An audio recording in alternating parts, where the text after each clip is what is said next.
long-haired weirdos, short-haired weirdos, vandals, hooligans. The government, hug the government, love the government, hug the government, love the government. Welcome to The Politics Guys, a place for bipartisan, rational, and civil debate on American politics and policy. I'm Michael Baranowski, a political scientist at Northern Kentucky University. My guest today is David Rose, a professor of economics at University of Missouri St. Louis.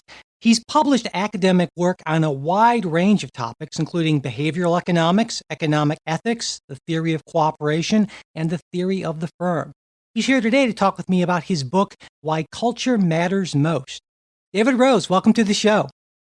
Well, thank you for having me. You know, your book focuses on something I think is really important, which obviously is why I was interested in it, culture. Why culture matters to mass flourishing. And so I thought, kind of as a social scientist, we're all about defining our terms. So I thought it would be a good idea maybe to start by defining those terms, what you mean both by culture and by mass flourishing. That's an excellent first question. Basically, all animals convey information from generation to generation. Most animals convey most of that information, or in some cases, all of that information, genetically. So ants, bees, snakes, frogs, the list is very long of animals that if they could have never once met their parents or never once been around any adults of their species, and yet they're good to go. The basic knowledge that they need to survive is kind of baked in the cake of their genes. Now, more advanced animals need a little bit of help or need a little bit of training. We all know about animals like, say, lion cubs and so on and so forth. We know they have no chance without their parents. And it isn't just because their parents provide and protect them. It's also because they teach them how to hunt and things like this. Now, much of what they know, if you've ever had a cat, you certainly know there's a lot of hardwired information in there. But they also need to learn. Humans are unusual in that the amount of knowledge that we pass from generation to generation is nearly all non-genetic. We pass a lot of genetic material, of course, but in terms of information, knowledge about how the world works and how to behave, that is passed by teaching and learning across generations. And that was true for all species under the genus Homo. We're just the last one standing, but that makes us look very different compared to most animals. So culture is important because culture refers to that knowledge which gets passed from generation to generation, not through genes, but through teaching and through imitation. So people see what other people do and then they learn, or someone teaches them something and then they learn. So that's the critical factor about culture. As far as mass flourishing, that is a phrase that is kind of intentionally vague. The first time you really see it used in a worthwhile way that I can tell is by Edmund Phelps, who wrote a book a couple years ago that had mass flourishing in the title. And the idea he's trying to get across is there are societies where people are pretty happy, and they're pretty happy because they're materially well off, and they're also kind of spiritually well off. But it isn't just a prospering society in the sense that the society's rich because a few people at the top have a lot, and they have wonderful parks and great monuments, but a lot of people in the middle and in the bottom are miserable. No, he's talking about a society where there's widespread prosperity, or what we call general prosperity, and widespread spiritual happiness. In other words, people generally feel pretty good about their lives and optimistic about their future. So prosperity is rare.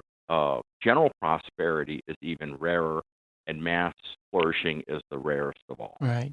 And the reason I especially wanted to get your thoughts on mass flourishing is because oftentimes I think there's an assumption, especially if you're talking to an economist, though maybe that's changed in recent decades, that this is all about material well-being. And that's not, certainly it's a part of it, but that's not nearly the entire thing when we're talking about flourishing.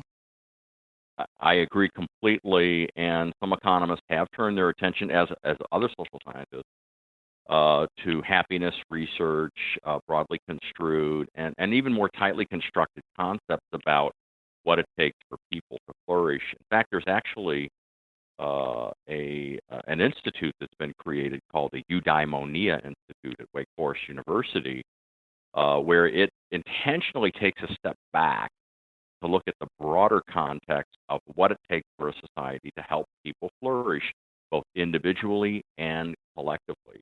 It's a very unusual and new kind of thing, but it's an attempt to ensure that some work gets done at that high of a level of generality, because too often social scientists and especially economists, they zoom in so tight at the micro level that they miss things that are important at the macro level. Right. Now, your view, if I understand it from the book, is that the only truly reliable way for a society to get to that point of mass flourishing is through democratic capitalism, basically. And so do I have that right? And if I do, I guess, can you explain why you feel that's the only reliable way to get to that mass flourishing? Sure. The common phrase is democratic capitalism. In the book, I call it free market democracy, but I think we mean basically the same thing. Right. The argument I make is, look, there's a whole bunch of things that go into an individual and a community flourishing. There's many, many things that are required, all right? But nearly any person who would self-describe themselves as being someone who's living a flourishing life, that they're happy with their life, almost any person that would self-describe themselves that way, if you said, what are the most important things to you in terms of your being happy, way up near the top is not suffering material deprivation. So you've got all the food, clean water, all those things that we really need, or we're miserable. So you don't suffer any of that, because it's hard to flourish if you're hungry and, if you're dying of thirst, or you've got a compound fracture and it's not set. So that's kind of an obvious thing. It's near everybody's top of the list. But another thing that virtually any person who self-describes themselves flourishing is that they are at least reasonably free. Nobody expects to be perfectly free. You don't want to live in a perfectly free society. That's for sure, because you're kind of worried about what other people might do if they can do whatever it is they want to do. But you do want to live in a society that is substantively free. For the most part, you, as an adult at least, are the captain of your own ship. So those are, among a set of equals, those are like two of the first among equals. So for me, the reason why free market democracy is so important is that you got to have the free market system in order to enjoy a high level of general prosperity. You can have high prosperity in a society without free markets. Like the Soviet Union, they had some prosperity, but it was limited to a very small number of people. But in order to have general prosperity, ordinary people having plenty of material goods, you really just have to have a free market system. There's really no other way around it. If there was any doubt about that the jury is in on that one. Right. But at the same time, you need democracy for the freedom. So that's why it's free market democracy. Right. So, which is not to say that the free market democracies are perfect and awesome, but we don't know of any other better way to kind of make this reliably happen, essentially. That's very well put. And, if you really love something, if you really appreciate its value, you worry about it being able to sustain itself. And, I love the free market democracy. I think it's been the greatest thing for humans ever. So as a result, I take great care to make sure it doesn't destroy itself. Nobody loves anything more than their own children, but that doesn't mean you let your children do whatever it is they want to do. Right. You protect them from themselves. So I think that it's very, very important to have a very clear sense of how a free market system can go awry, and the best way to understand that properly is to understand how it works, how it does the good that it does. Once you've got that all sorted out, it's much easier to see exactly how it might come up short and fail. Yeah. Now, in terms of how all this happens, I think there's sort of what I guess I'd call conventional wisdom about this. And this conventional wisdom, at least for a long time, has put institutions at the center of everything. And to me, the basic idea and what I've heard time and time again is, hey, as long as you have property rights, rule of law, some basic mechanisms of democracy, free and fair elections, free speech, freedom of the press. If you can sort of drop all that in there in any society, you're more or less good to go. But it's not nearly that simple, is it? It's not. I am a big institutions guy. One of my dearest mentors was Doug North, who won the Nobel Prize for his path-breaking work on institutions. I absolutely get it, and I think they're very important. And I don't want anyone to think that this book makes the argument that institutions aren't important because culture is important. Right. Quite the opposite. It's because institutions are so incredibly important that culture is important. Why? Because many of these institutions are highly trust dependent, and I believe I show in my book that you can't have a high trust society without the right kind of culture. So culture is important because institutions are important. They're complements. They're not substitutes. Right. So that's the way I tend to look at it. Yeah. Now, as far as this other comment you made, though, I've got a little metaphor that I like to use. There are many people who are very pro-market and very much into institutions, and they like to make very sharp assumptions about rationality and so on. And their basic presumption is that if you've got rational people and you got the institutions right, walk away and it'll be great. It's like a perpetual motion machine. You get it all set up just right, and then you push the ball down the ramp, and that's it. It goes forever. I think that's incorrect. I think that institutions exist for a reason. They're created and they're sustained by continuous investment in human capital. And much of that human capital investment occurs through the mechanism of culture. And in the book, I explain why only the cultural transmission of some of this human capital will work. Right. I mean, it seems to me that a great example of this is when we've tried to kind of plop down these institutions in cultures that had some very different views or just some very different cultural settings, they didn't necessarily work all that well. And it seems to me that's sort of directly related to a lot of the stuff you talk about in the book, particularly that issue of trust. Absolutely. There's a political scientist named Barry Weingast, very famous guy. Many, many years ago, he was giving a speech somewhere, and he had a little quip that I never forgot. He said, hey, if you're ever traveling around the world and you lose your copy of the U.S. Constitution, no problem. Just swing by Latin America. There's a bunch of photocopies of it all over the place. But those countries didn't turn out like ours. So something else matters. And when you talk about trust, one of the interesting things I think is you make this distinction between small group trust and large group trust. And one of the things you point about is so much of the research to this point has focused on small group trust, but that's a very different thing than the kind of large group trust that we need to sustain and support these institutions, right? That's correct. We are indisputably a small group species. 99.999% of our evolution took place in groups that rarely were bigger than 80, normally were less than 40. So we are a small group species. We have small group brains. We have small group ideas. We have small group moral sensibility. Cooperation is extremely important. If we can't cooperate with other people, we die very quickly. So we're good at cooperating in small groups, and cooperating in small groups requires a small group trust. So we're good at sustaining trust in small groups. Here's a quick and dirty example from the popular media. There's a show called The Walking Dead. Mm-hmm. If you haven't seen it, I'm sure at least you're aware of it. And it was a massively popular show. But what's going on with that show, and a lot of other shows that are kind of have this dystopic theme? Well, you'll notice that these people are always thrown by circumstances into situations where they're trying to survive in a terribly difficult situation, but there's only 12 of them or 15 of them or 8 of them. Always a very small number. And these people kind of discover things about a quality of life that they don't otherwise have in modern society. They thrive in that small group situation where they work together constantly and are completely dependent on each other. and care about each other in a way that is just not possible in a very, very large group society.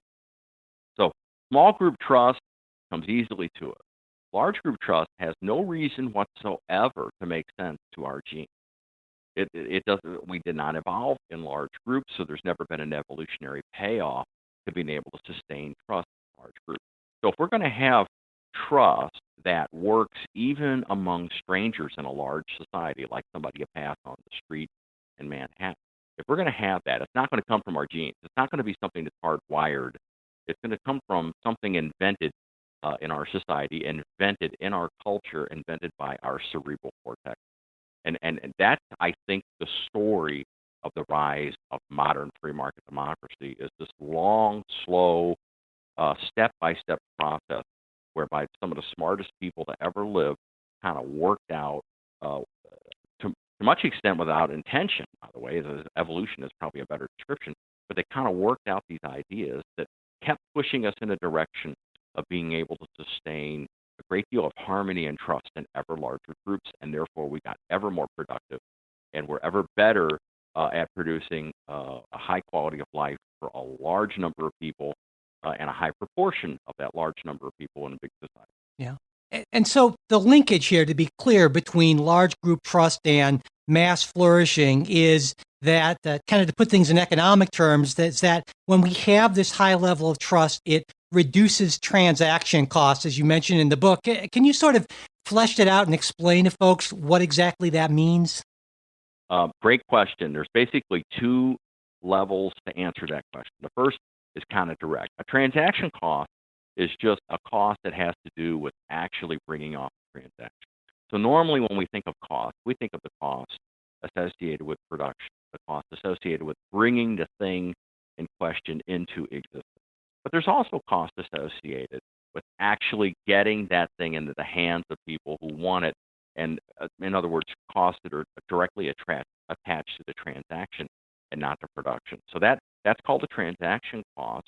And that cost of interacting with people you don't know in order to sell the goods you've made or buy goods somebody else has made, that's fraught with risk, because people can cheat you, they can lie to you, they can set you up in lots of ways to take advantage of you.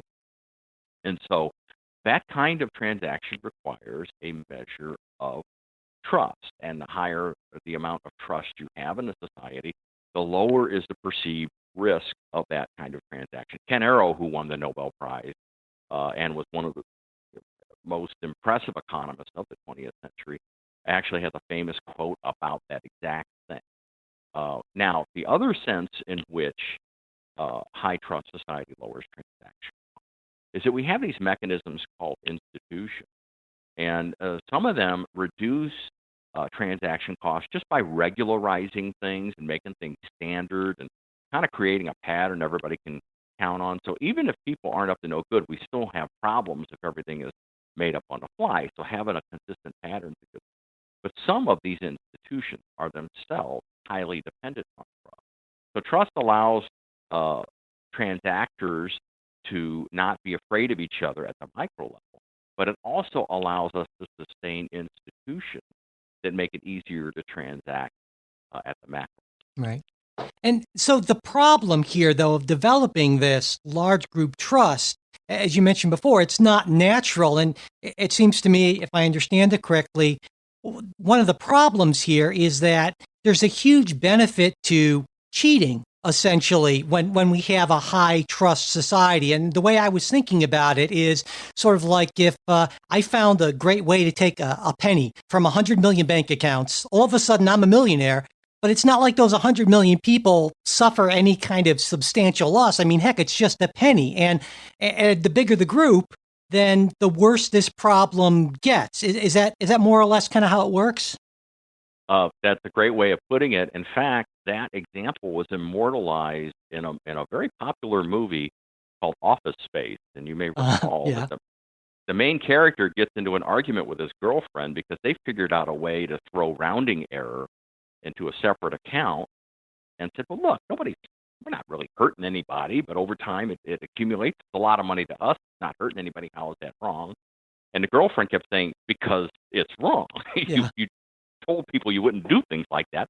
and you lied, and you're doing things like that. And I think that was an outstanding little example of how easy it is for us to talk ourselves into thinking that a behavior that is fundamentally unethical can be justified because nobody's really hurt. And that's why it's important that the content of moral beliefs make it hard for people to make that justification. We want people to think like Jennifer Aniston, not Ron Livingston, Right. who is the guy in the movie. And So I think that what we have to do is we have to have a situation where people have prevailing moral beliefs that beat this. Really, I call it the empathy problem in my first book, but it's basically just a matter of arithmetic. Economists in general call it the 1/n problem. And the way you do that is you get people used to thinking that some things are categorically and inherently wrong as a matter of principle. So you're not supposed to do them, and it's not because of the effect they have. You're not supposed to do them because they're wrong things in and of themselves. Right. Because, I mean, individually it's rational, but it undermines that collective good. And so to sort of short circuit that rational calculation, these cultural, you call them cultural tastes, which I love that phrase because it's like a taste. It has to operate kind of pre-rationally, essentially, right? That is the big trick, and I wish I could take credit for it, but I got it from a good friend and a terrific economist. His name is Robert Frank. He wrote a book back in 1988 titled Passions Within Reason, and it was a very popular book among social scientists. And he worked out the point that, no matter how hard you try, you cannot get trust out of the standard neoclassical economic story where everything is about incentives. It just doesn't work because if you have a situation where there's zero chance of detection and there's going to be a high payoff, the person, if they're just operating according to enlightened self-interest, will always behave in an untrustworthy way. But that's exactly the scenario where trust matters. We don't need to be able to trust people when we can observe them or measure stuff. We need to be able to trust them when we can't. And that was his point, and I think the literature never really got how important it was.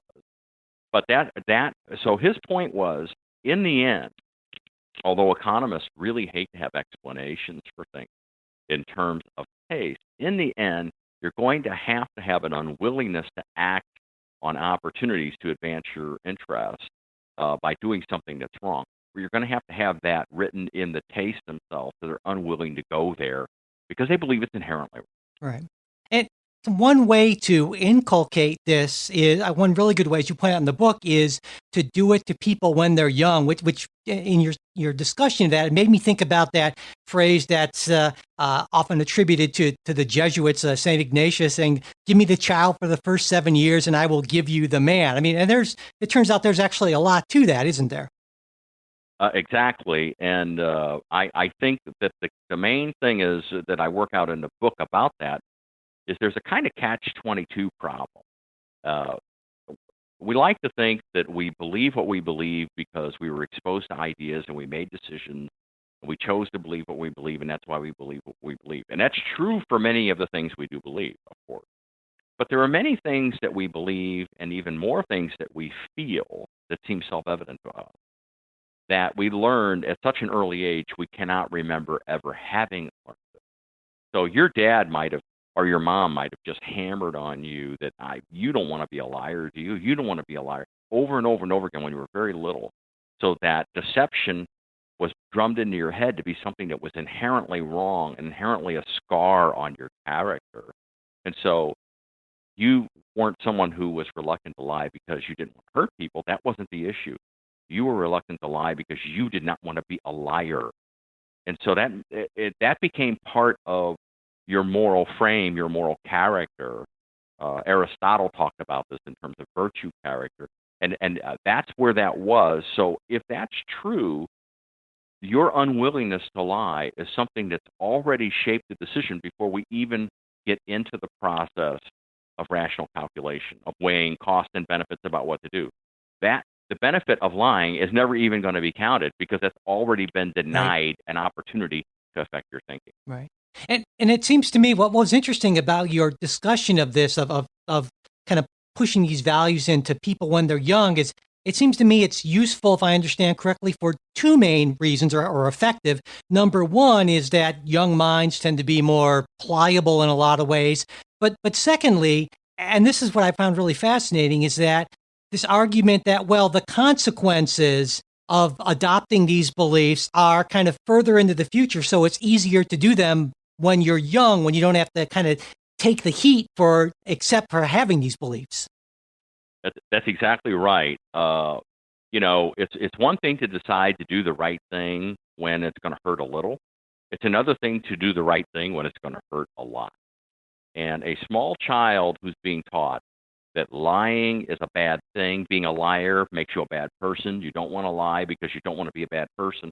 If that's happening, and because the child actually kind of writes that into their taste, and therefore it functions pre-rationally, if all that happens, that means that, when they're 35 years old, they might have an opportunity to get $100 million or something if they're willing to do a little bit of deception. They can't possibly appreciate the cost of not being able to take that action as a child. And so that is a big trick. What it basically is doing is it's bundling up the power of temptation while it's still possible to manage it, and then getting the moral restraint put into action through moral taste, so it doesn't even come up. Because if it does come up, and hey, come on, Yeah. you and I, a bag of $100 million unmarked bills, Yep. That's too much, right? So there's limits, but we don't need people to be perfectly trustworthy. We just need them to be trustworthy almost all the time with respect to almost all the kinds of things they come across. Luckily, bags of $100 million of unmarked bills is not a frequent problem in Yes. society. Now, I mentioned the Jesuits before, and you talk about religion in the book, and obviously religion is a strong source of cultural beliefs for a lot of folks. And in thinking about this, one of the reasons, it seems to me, is that, if you believe in a religion that says, hey, God's watching, you could go to hell or something like that, all of a sudden that rational calculation actually is turned on its head. Because if you believe that, well, then it's not actually rational to be untrustworthy, because, hey, if you're, eternal damnation, that's a pretty big cost in the future that you need to calculate in there, right? That's true, and both the prospect of an afterlife that could involve eternal damnation in contrast to heaven, and that prospect of a God that is a monitor everywhere and always, both of those things push the ball further down the field of expanding the set of transactions over which we can trust people and the size of groups within which we can trust people. But it's still not enough. And here's why.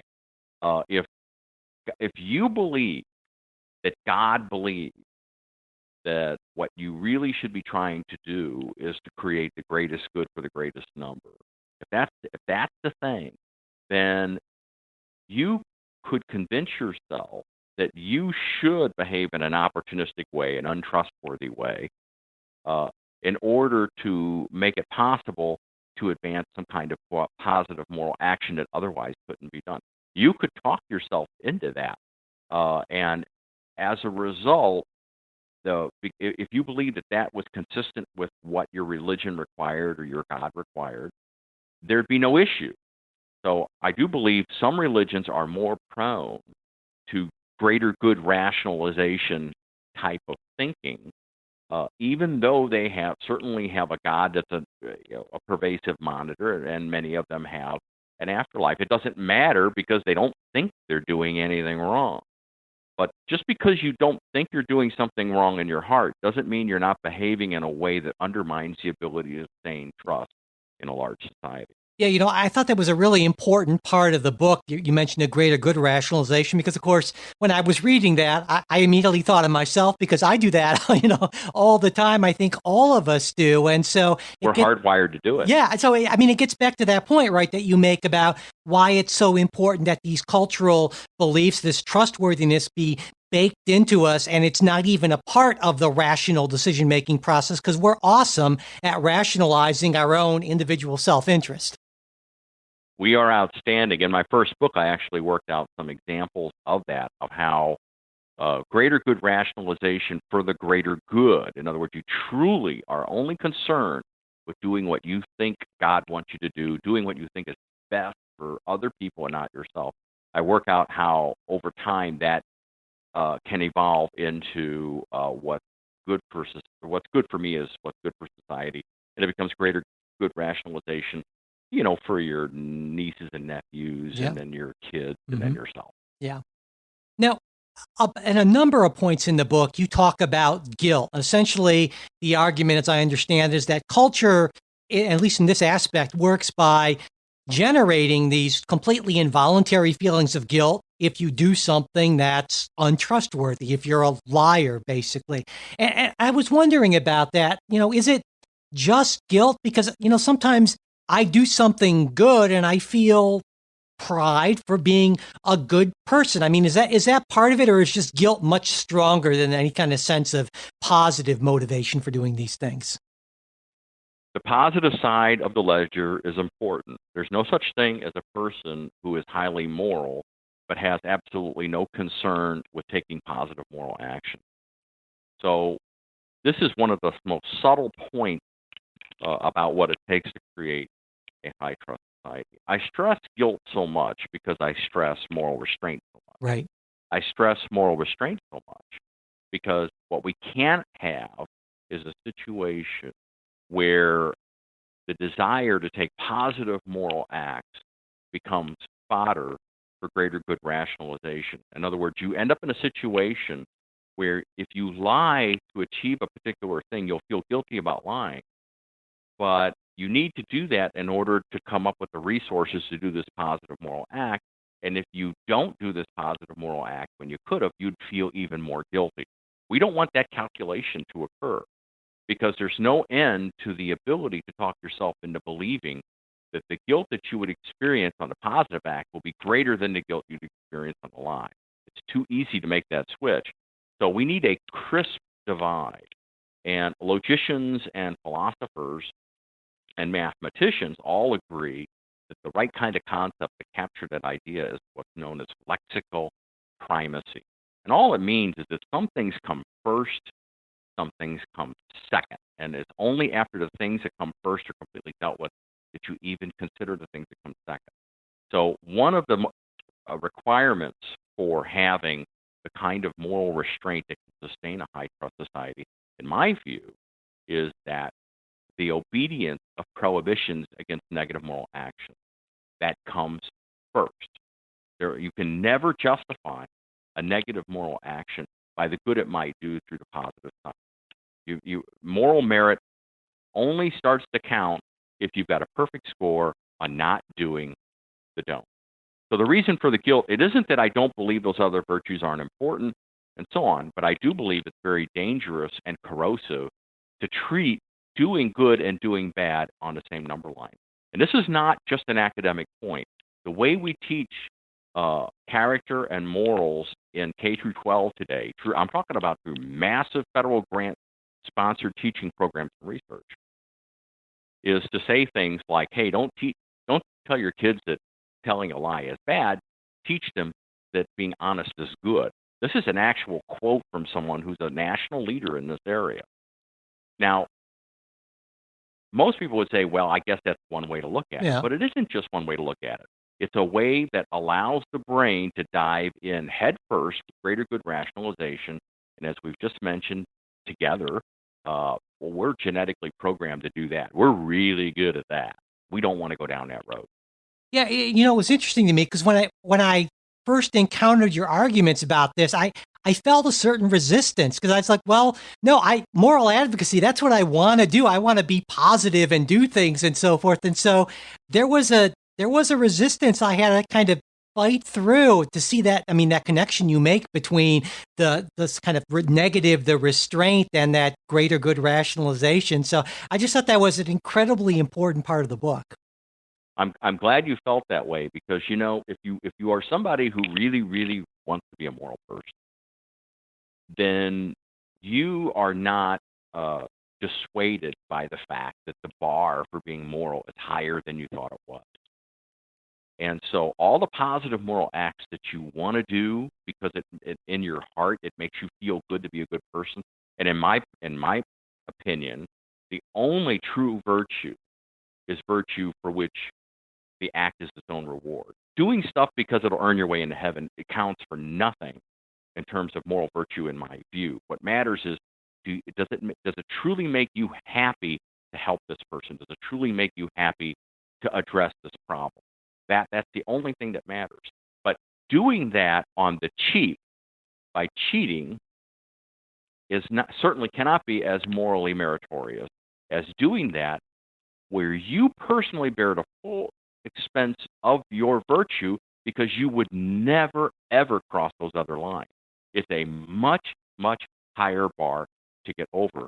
But if you had a choice between living in a society where people were eager to help but didn't mind lying and cheating and stealing, as long as that society's really small, it wouldn't be that big of a deal. But if that society's big, you would, trust me, very quickly you'd say, I'll take the society where I never find anybody's knife in my back, but I'm on my own. Yeah. And again, kind of circling back, all of this, of course, relates to mass flourishing through that mechanism of trust, these cultural beliefs. And when you talk about large group trust, there's another distinction that I think is really important. And you make this distinction between what you call generalized bilateral trust and trust in the system. And they're two, but they're related in a sense, but they're two distinct things. And I was hoping you could talk a little bit about the distinction and why each one of these types of trust is so important. Generalized bilateral trust is trust the way we normally think of it. One person bumps into another person. Do they trust that person or not? In a small group, that's a fairly easy thing to sustain. People know each other. They probably care about each other. Even if they don't particularly like each other, they would still feel guilty about doing measurable harm to the other one. And at the same time, an economist or a game theorist would point out that in a small group, the probability of repeat play is so high that it's even in their own best interest to not take a chance on making the other person mad. Okay? But in large groups, this ability to trust other individuals, point to point, is harder to sustain because there's a much higher likelihood you may never see this person again. So this person's not in a position to do anything to you and not in a position to have even repeat play effect happen. So that's generalized bilateral trust. The bilateral part is it's person to person or firm to firm or, or person to firm or firm to person. So that's the bilateral part. Generalized means it involves behavior that people will engage in across the whole of a society. It's not just specific. It's not personal. Generalized bilateral trust is a beautiful thing. If you go to high trust countries, you can feel it. It's in the air. It's there right from the start.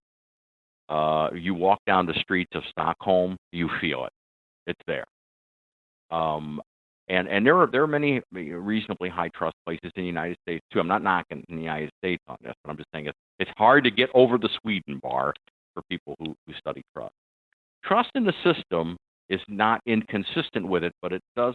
It's a little different kind of thing. Trust in the system is having faith and confidence that the rules of the game of society don't change. If they do change, they don't change for arbitrary, capricious, or self-serving reasons. They change because there was a legitimate reason for them to be changed, and those with power changed them in an effort to promote the common good. But otherwise, they don't change. So trust in the system is something that's very hard to sustain in, say, a dictatorship in a very fluid kind of country. You just don't know what's going to happen. You don't know if you buy this property and register it with the government, you might actually be worse off. The government might use that list to figure out whose property to confiscate. I mean, that's a terrible world to be in. And so when you have low trust in the system, you have very weak incentives. But it's a different thing. It's not about trusting your fellow man. And one thing that's important is to understand there are countries that have high bilateral trust and low, and countries that have high trust in the system and low. And all four of those possibilities, you can think of it as a 2x2 matrix, all four of those possibilities exist. Right. And I mean, when we just talk about trust in general, it seems to me, especially if we're looking at trust in institutions, that looking at some of the survey data, at least that I've seen, we see a big change, it looks to me, like in the starting somewhere in the mid 60s. And now, based on, again, some of the data I've seen, the only big institutions we really trust are the military, and that's pretty strong majorities in the United States, at least, and kind of small majorities trusting the police and small businesses. But pretty much aside from that, there are large majorities who just don't really trust, again, in the United States, that just don't really trust any big institutions, especially government. And so you have some thoughts about kind of what's behind the decline in trust. And I wonder if you could, talk a little bit about that. Yeah, it's not just the United States. Falling trust in the system is basically the one sentence answer to what's the deal with Brexit. Yeah. You've got a group, a whole nation of people who just say, hey, I know in theory it'd be good to be doing all this coordinating with these other countries and this and that. On paper it sounds like a good idea, but I just don't trust it. No more. We might have 20 years ago or even 10 years ago, not anymore. So falling trust in the system is very, very dangerous, because when you have falling trust in the system, people start to scramble for good second best alternatives. And I'm not saying this is happening in the United States or England necessarily, but some people are very worried about the rise of right-wing thinking in the world. And I think some of that is in the background of their mind, in a foggy kind of way. They're saying, hey, in a world where people are pretty confident that institutions in general and government institutions in particular are pretty solid, pretty predictable, pretty trustworthy, you don't hardly ever have right-wing stuff. But it's in worlds where you don't have high trust in the system that vacuum gets filled by right-wing stuff. And I think that vague feeling is not incorrect. I think that is a possibility, that is a problem.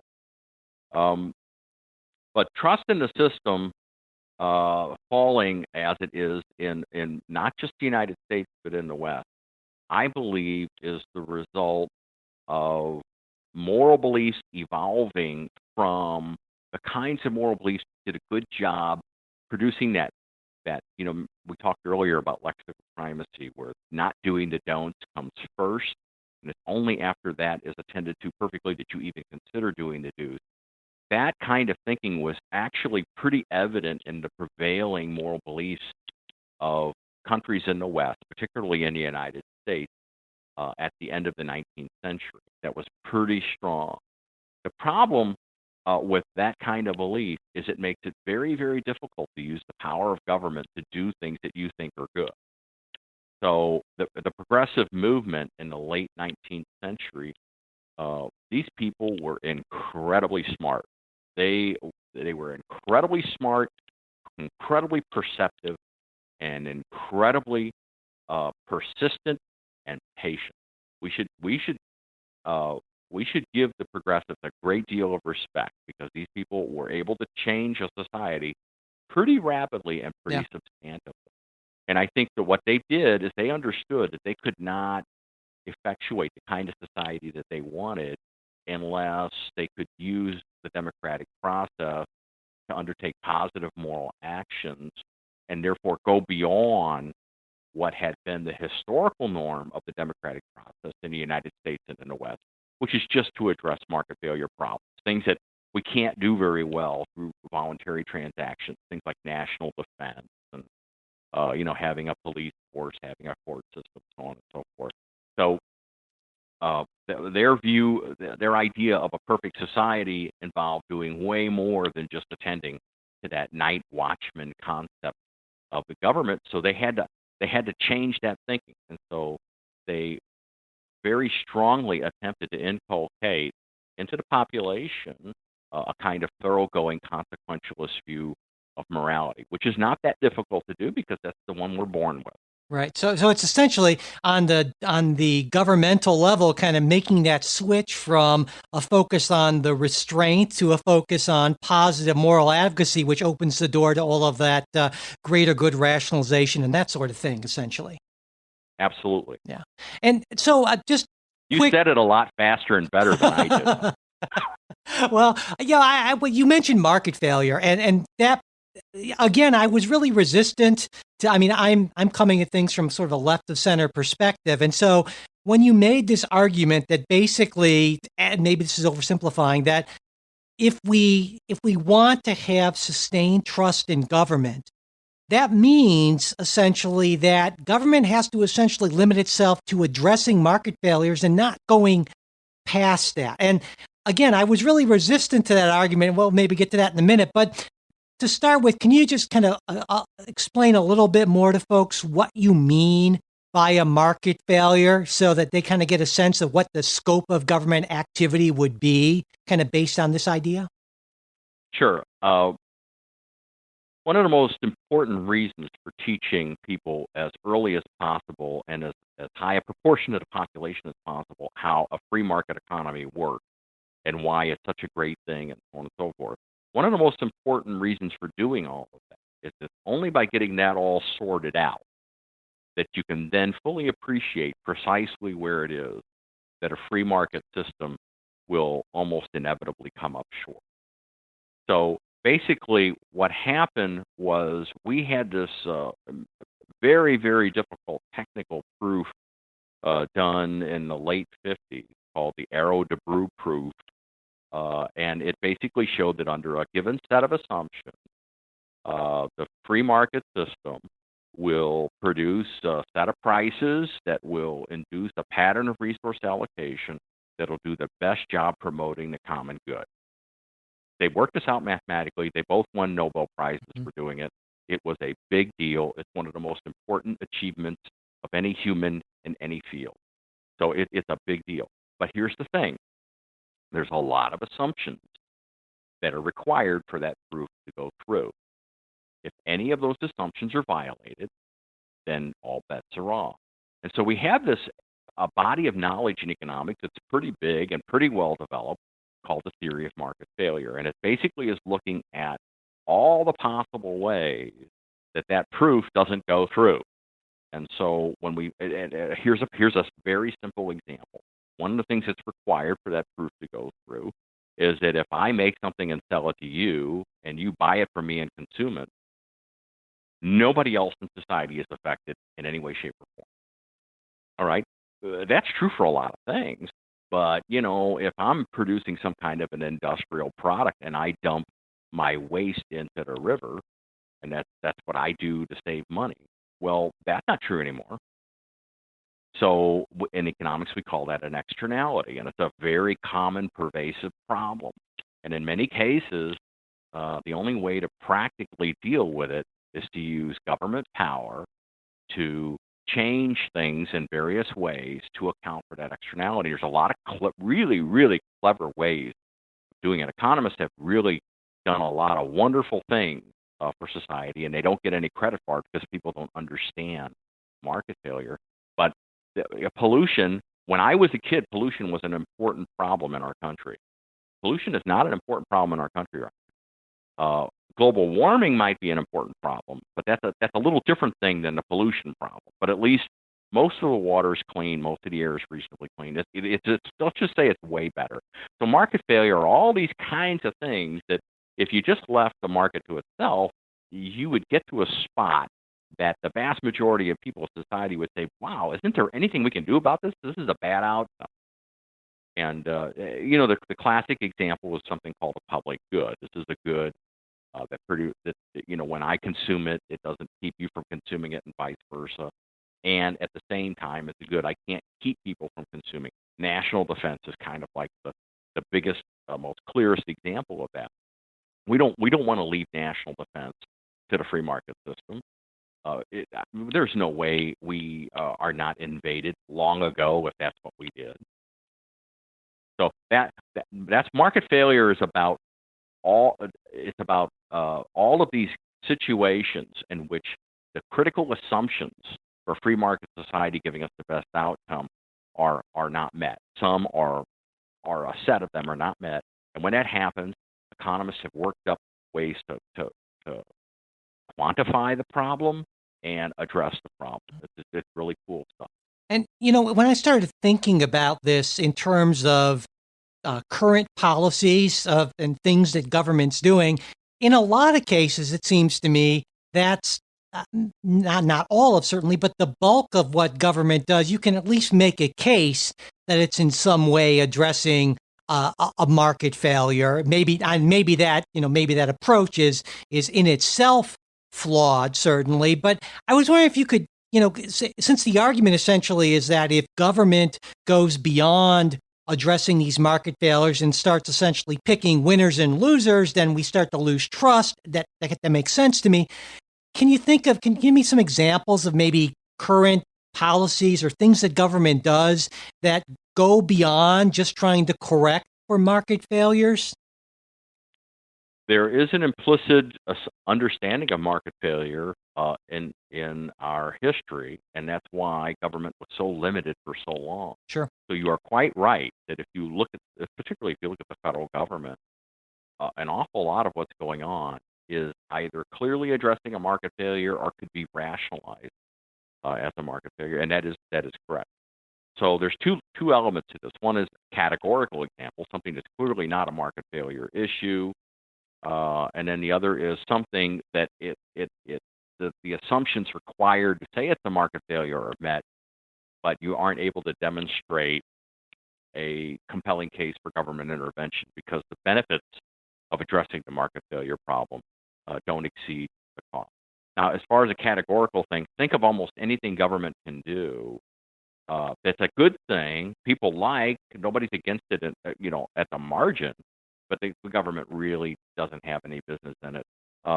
Robert Byrd, the senator from West Virginia, was famous for being able to get things done for his state. And again, all of these things are virtuous. None of this is terrible stuff. Like, so let's just have a museum for blah, blah, blah. It's a museum that nobody ever thought of having, and nobody really felt like they needed it, but once it's there, it's there. Well, then we're all paying for that. And, the people who get to go to that museum because they live near it and the people that work for it, they all benefit. The rest of us pay for it, don't even know it exists. So you got stuff like that. And I would agree that that's relatively minor stuff.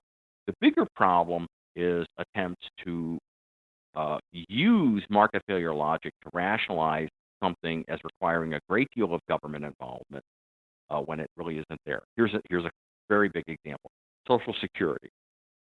When it comes to Social Security, I believe it's extremely important that we get clear in our mind that Social Security is trying to do two separate things, and because it's trying to do both things at the same time, it fails at both. Most people believe in the virtue of Social Security because most people have in their mind, hey, we've got something that if all else fails, no matter what, whether it's your fault or somebody else's fault, it doesn't matter. If you get to be really old and you go into work to take care of yourself, it's not practical, and you just don't have enough money to live, you're going to get enough money to live. So it's kind of like a welfare program for old people that is different than other forms of welfare because we presume that you can't work, which is a reasonable presumption. We can argue about what age that would be, but it's not a crazy idea. There is huge support for that, okay? Even on the left and on the right, okay? But Social Security is not just that. Social Security is also a kind of forced retirement. And it turns out that in order to make the forced retirement system part of it work, you end up having to pay far less money to the truly poor. So the thing that Social Security can do that most directly and meaningfully solves a market failure problem, which is providing some kind of an insurance market for the inability to be ready for retirement, we aren't as able to solve that legitimate problem because we're trying to do something that really isn't a market failure problem. Most people, in most cases through most of human history, have been able to figure out how to provide for their retirement. Those things should be unbundled, and if they were, we would all pay much lower Social Security taxes, and truly poor people would get way more money. It wouldn't be that expensive because we don't have that many really poor old people. We've got some, and their situation is dire, and it needs to be addressed, and it needs to be addressed fully. But right now, we don't do that because we're too busy pretending that people who are really rich need to get the largest possible check because Social Security is just a retirement. That's a mistake. That's an example where government is trying to do a good thing, just by making sure everybody's got a retirement for them. We're trying to do a nice thing, but since we're not really solving a market failure problem for at least half that story, it undermines our ability to solve the genuine market. Right. And it certainly makes it politically easier to do it that way than to do some sort of alternative that might make more sense from a policy perspective. Well, that's exactly what happened. Yeah. In the FDR administration, there was a huge debate, huge fight over this. There was the wing that said, look, we need to take care of these old people, blah, blah, blah, and so on. And then there was this other group that said we have to have everybody in the system, or as soon as the Republicans are back in power, they will repeal it. We have to make it feel like a pension plan that everybody's paid in.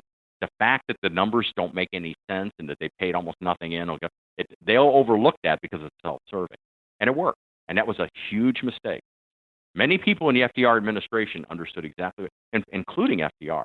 FDR was extremely worried about the harm that could be done to our culture with government policy. He agonized about this. It seems to me that even, if you accept the logic that you kind of put forward in the book, and I think you make a pretty strong case about how when government kind of tries to do more of these things, it sort of people develop this lack of trust in the system, which I think, pretty clearly we're seeing today. But I think the what about or the how about question is, well, what about income inequality issues, and also, helping out groups that have been systematically discriminated against. And I think those are sort of the two, if someone reading this book, especially from the left, would say, well, yeah, but how do we deal with these two big problems of, civil rights and essentially inequality without government essentially stepping in to redress inequalities that have, been baked in the past? That is a really good question and a really unpleasant question. Yeah. And it's a question that I'm happy to not have to answer. But I'll do the best that I can with the question. Let's deal with them separately. Sure. Let's deal with the racial inequality and all, and that kind of thing, the civil rights issue. Turns out, by the way, that I'm actually on the U.S. Civil Rights Commission for the Missouri Advisory. Oh, wow. I'm in my second term, so I've had to learn a lot of this law and this stuff, and it's very fascinating. A chapter of human history, and I even mention in my book that we can look to the civil rights movement of the United States for inspiration for how a society can change its culture pretty quickly in a way that, looking back from our perspective now, almost virtually everyone says made us a better people, a better society, and I think the environmental movement was another one. That attitudes, our culture changed pretty fast on that. So this idea that, if somebody writes a book that says culture matters most, they're basically saying be a defeatist because you can't change anything because it's all culture. That's absolutely untrue. Culture can change. Okay, so let's get back to the issue of, say, racial discrimination or gender discrimination, and so forth.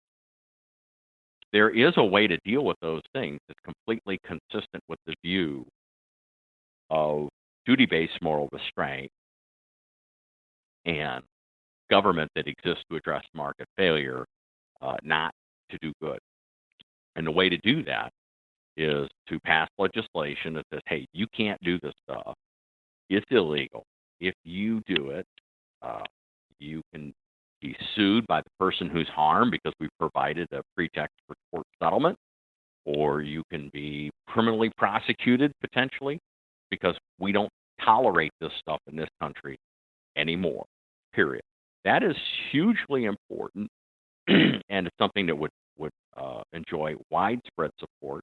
By the way, it is something that Martin Luther King supported in contrast to overt favoritism. There were many people in the civil rights movement who were very, very, very stridently against any kind of quotas, any kind of proactive attempt to advance things. What they wanted was they wanted equal opportunity. They wanted a level playing field. They did not want to tilt the playing field at all in their favor, even if there were past injustices to be made up for, because they understood that the second you did that, so you'd have this large group of people who were inclined to say, hey, what we were doing was wrong and it's got to stop and it's got to stop now. Those people were 100% behind you, and then almost immediately you've now turned it into a situation where their kids might suffer because the group that had been harmed kids are now being benefited. There were black leaders who spoke on this stridently, including but not limited to Martin Luther King. He wanted equality, period. He had tremendous faith in the American free market system, and he had tremendous faith in the black community that as long as they got a fair deal, they'd catch up very quickly. And every bit of evidence shows that that's exactly what was happening pretty much from 1900 on. It was amazing the strides that were being made. Now, the government institute, most of the injustice that was being done to minorities in the United States was the most heavy-handed and pernicious injustice was being done by government. It was government laws, like Jim Crow laws are the classic example. Sure. But that is what produced most of the frustration, because laws have power. They have the power of the state. It's a very, very scary, oppressive, demoralizing thing to think that the police officer, who's supposed to be the person you can go to when you have a problem, that person's actually going to mete out some weird conception of justice that keeps you from being able to get a job. That's horrible.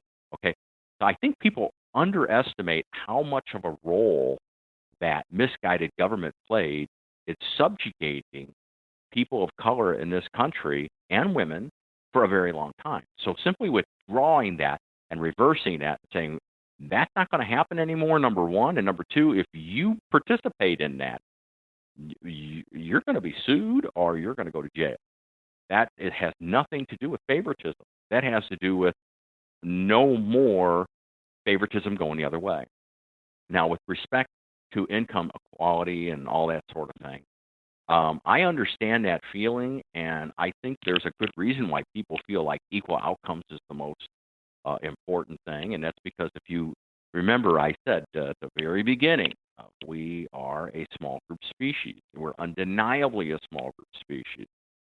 We evolved in small groups. We have small group brains. We have small group values. We think in small group ways. Now, let's go back to, let's say 25,000 years ago. All right? Okay. This is long before the agricultural revolution. Oh, people are planting stuff every now and then, but they're not dependent on it, because if they are, they'll be wiped out by a massive climate change, which happened a lot before the Holocene period. So, hunter-gatherers, but clearly human, Homo sapien, hunter-gatherers, 25,000 years ago. What does that group look like? That's probably about 35 people, 18, 35, 40 would be big, okay? The people in that group would have specialization that was almost all only sexually driven. In other words, women did a set of things, men did a set of things. But the set of things that men did, all the men did, and almost in equal measure. And the set of things that women did, all women did. Well, if everybody's doing the same thing, and everybody's genetically programmed to want to do what they need to do, I've never seen, and I guarantee you, you have never heard a cheetah bellyache about running or a fish bellyache about swimming, right? And young human males, they don't bellyache about practicing bows and arrows and hunting animals. Right? So we are genetically programmed to want to do the things that we need to do to contribute to our group. Otherwise, the group dies. And the same thing goes for the females. Their genes were driving them to want to do the sorts of things that needed to be done on their side of the ledger. Both things were required. Withdraw either, the species ends immediately.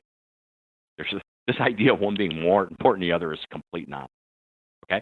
So, but here's the point. The big point is this. When we're all basically doing the same thing, splitting the surplus of the benefit of working together, which is efficient, That's what produces the best returns to the group. It's exactly the same as splitting the outcome in total.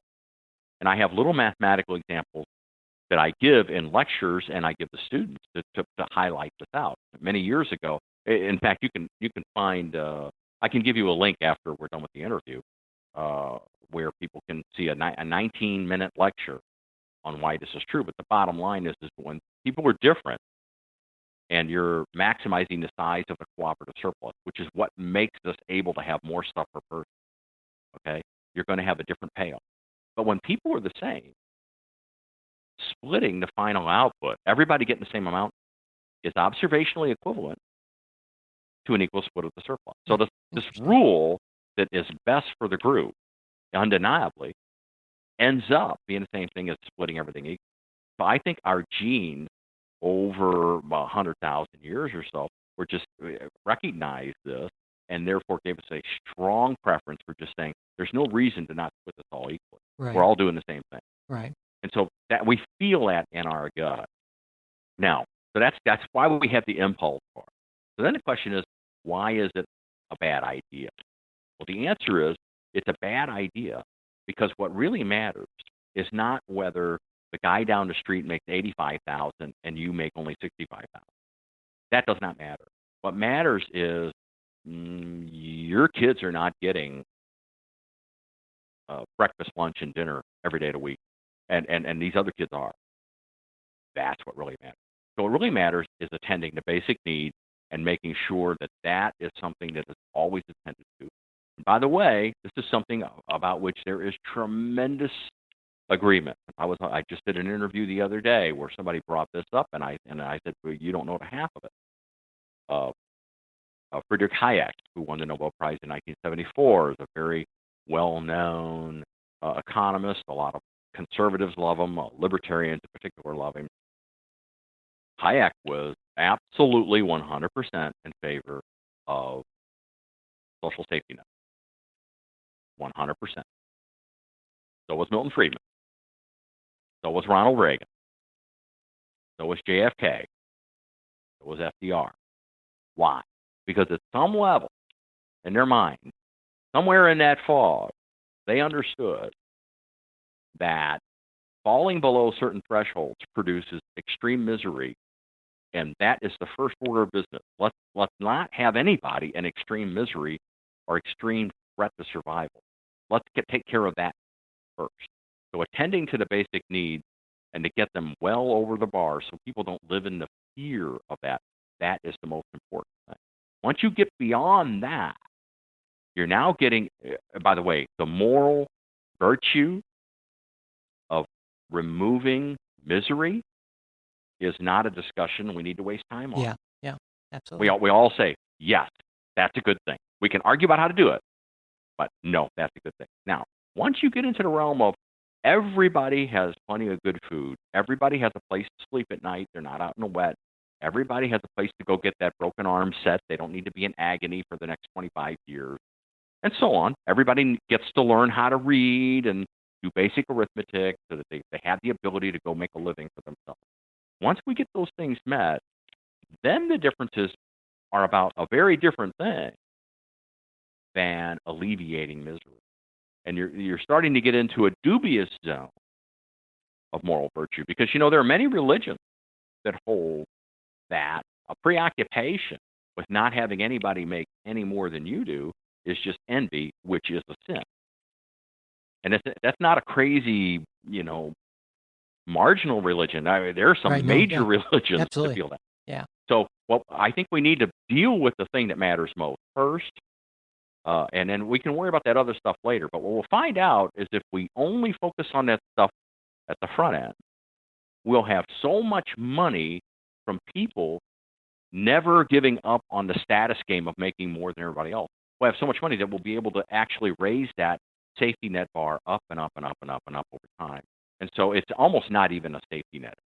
And I really wanted to, I'm glad you kind of spoke at length on that because I really wanted to emphasize that point because on a sort of a superficial reading, you might say, conclude that, what he's saying essentially is that government should be some sort of, Ayn Randian sort of, completely minimalist sort of thing. And I didn't get the sense that that was your argument, but I'm glad you were able to kind of expand on that, certainly. Well, thank you for the opportunity. I usually don't get the chance to talk at length about those kinds of things. Well, and one final thing I wanted to ask you about. So I found myself largely in agreement with the argument you make in the book, but it made me come back to a pretty big question. And it's I think the big question really is if, as I believe, and I think you believe, that we've had some, I don't know if you want to call it degradation or changes in our culture that have had a pretty significant negative effect on large group trust, especially that trust in the system. Well, then what can we do to, kind of strengthen that cultural commons? And it seems to me that while we have examples certainly of the culture changing very quickly, and you mentioned civil rights and environment, it's not an easy thing to do, and sometimes it can be the work of really generations to kind of build this up again. And so I was wondering, and this is a heck of a hard question to leave you with, but what do you suggest? It's a great question. It's the big one. Yeah. I've had conversations with Jonathan Haidt about this. Very, very thoughtful guy who has deep insight into how people's minds work, and is a guy who tries very, very hard to really listen to all sides of the argument. So I have a lot of respect for John. We solved this problem in the past in a particular kind of way, and it's not clear we're going to be able to use that way in the future. The way we solved it in the past was unintentionally, but thankfully and almost miraculously, through religion. Mm-hmm. Right. We had a kind of set of religions that were roughly consistent with what I call the moral foundation of economic behavior, which is the title of my first book. Roughly consistent with that, not by design, just happened to work out that way.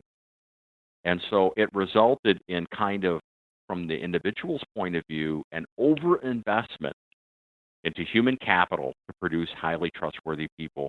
And so we benefited from this, even though it really wasn't part of the plan. That's a lovely thing. I'm glad it happened. We live in a much better society than otherwise because it happened. But just because that's how it happened doesn't mean we can use it again. So I think what we need to do now is we need to, number one, recognize how easy it is to take the high trust society for granted. It's very easy to take for granted, and when you do that, you set yourself up for failure, because if it turns out that it's hard work to have a high trust society and you take it for granted, what's the chances you're going to keep up making adequate investments into human capital to get it done? It's very unlikely. So number one, you need to not take it for granted. The best way to not take it for granted is to understand how the high trust society supports free market democracy and how free market democracy supports mass human flourishing. That's once you connect those dots, then all of a sudden you feel like, hey, you know what? Part of my doing my part to make a good society for my children and my grandchildren is to make these investments. And so what we need to do is kind of replace the heavy lifting that religion used to do with science.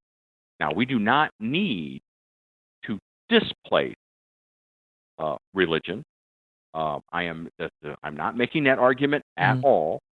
Okay, I don't think that science is superior to religion in getting this job done. In fact, I would argue the opposite. I'm a big fan of Steven Pinker's work, and I'm a big fan of his book Enlightenment Now. But one thing that we do kind of part company on a little bit is this idea that religion is somehow getting in the way of rationality. I actually have an entirely new line of work that shows how the evolution of religion in the West advanced rationality. It literally changed the way our brains work and helped produce the high trust society. So I'm not arguing that we need to have science instead of religion. What I'm arguing is we need to do a better job helping science complement religion to bring us up to this new level where people feel, just as you feel compelled to yell at your kid for throwing a bag out the back window. Right. What are you doing? Yeah. I mean, you would be mad. You'd be embarrassed. You would be mad, right? The kid would, well, why are you so mad at me, Dad? Right? We need parents. And why is that? That one bag is not changing the world.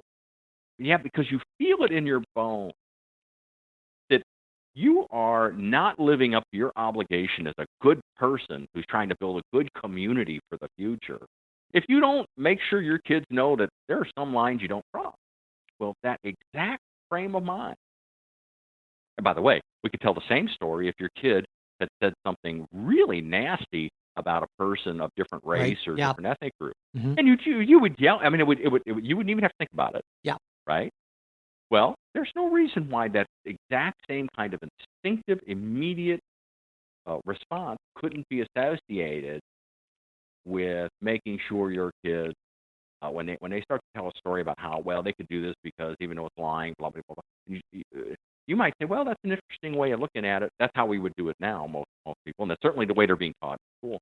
It should be like, no. I mean, you should just jump all over them and say, that is a path to a terrible place, not just for you personally, but for future generations. The future of the world literally depends on you and your friends and your kids understanding how dangerous that path is.